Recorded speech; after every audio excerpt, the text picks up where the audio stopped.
Hey everybody, welcome to the SMA Journey 51 blog. Alright guys, in this week's video, I want to talk to you about having a little bit of faith and a little bit of trust during this uncertain time that all of us are going through regarding the coronavirus, or what they call COVID-19. You know, it doesn't matter where you live in the country, what city, state, and town that you live in, all of us are probably going through the same thing. You're probably isolating yourself away from others. They've canceled all the sporting events. They've canceled any group activities. Now schools are closing down and going more online. And I'm talking schools from grade school all the way through college. So we're really trying to do what we can to limit our exposure to catching the coronavirus. And, you know, it's a lot of uncertainty, a lot of fear, a lot of questions that still have to be answered. You know, the only time that I get out of the house now is when I go to physical therapy. And I go to physical therapy because it's considered essential medical. Now, I could always skip going to physical therapy and resume it once everything returns to normal, but that could be another month or possibly even 2 months away.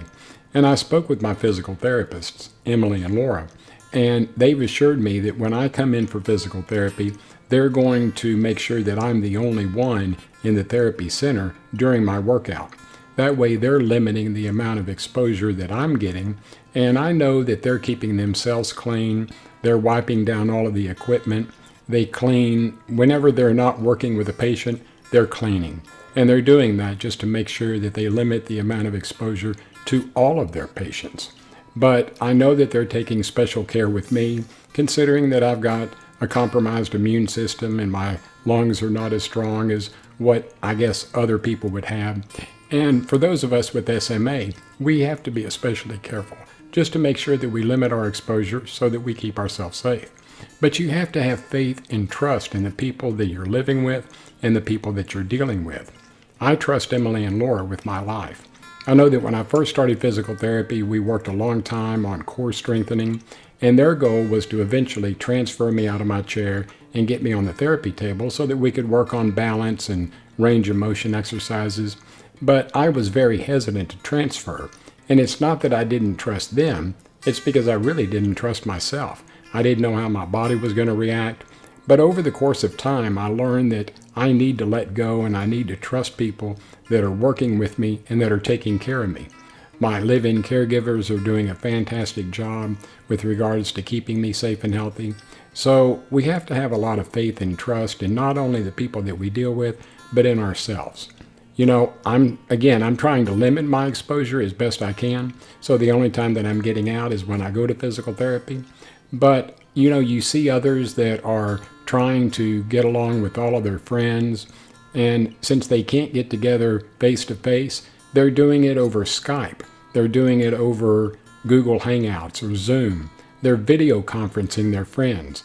And that's one way that you can keep in contact and maintain a little bit of normalcy in your life. And so that's something that we do at work. At work, we have what we call virtual happy hours, where we get together maybe once a week and we get a big group call on video so we can see each other and talk to each other.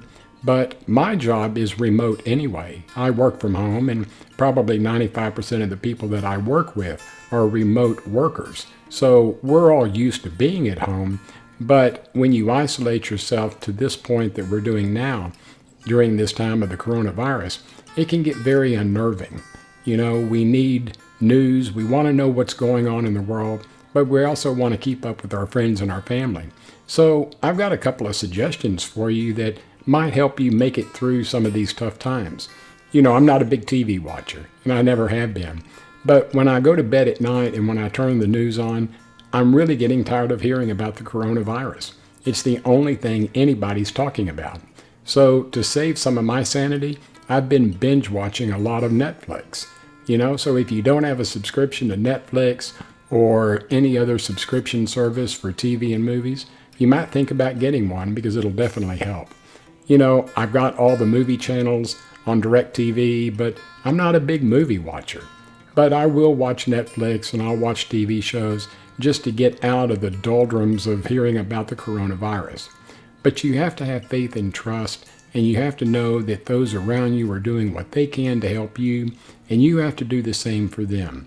So please do me a favor. If you have any questions whatsoever, if you just want to talk, send me a message down below the video or send me an email, and I'll be more than happy to answer them. And you know, we have a lot to look forward to as well. The coronavirus will pass over time.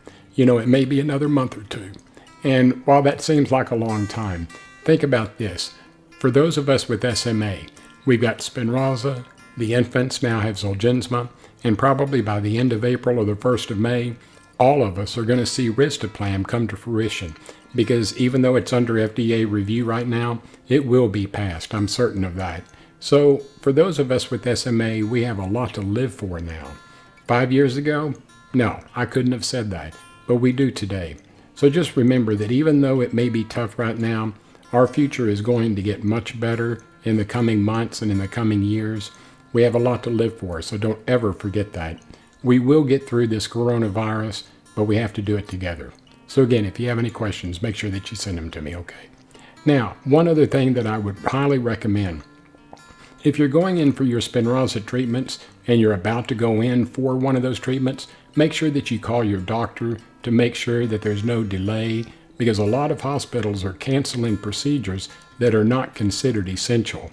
Now, are the Spinraza injections considered essential? I think they should be, but that's up to the individual hospital.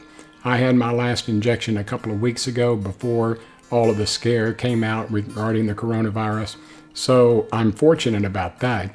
But I've got a friend of mine who's supposed to go in here in the next month, and he's not sure whether or not he's going to be able to get his injection. But it's up to the hospital as far as what they consider essential, and I'm pretty sure that these Spinraza injections will be considered essential just for the simple fact that we have to have them every 4 months. So please make sure that you talk to your doctor to find out if there's going to be a delay. Okay? Again, guys, if you have any questions, send them to me. I'll be more than happy to answer them. You're always in my prayers, as I hope that I'm in yours as well. All right, so if you enjoyed this video, please do me a favor and give me a thumbs up and subscribe to my YouTube channel. I would greatly appreciate it. Remember, when you do subscribe to the channel, click on the bell icon. That way you'll be notified of any new videos that I produce. I hope all of you are staying safe, and I hope you had a great week. Do me a favor this upcoming week, do something for yourself that's going to keep you and your family safe and healthy, and also make you a better person. God bless you, and I'll see you in a couple of weeks. Bye-bye.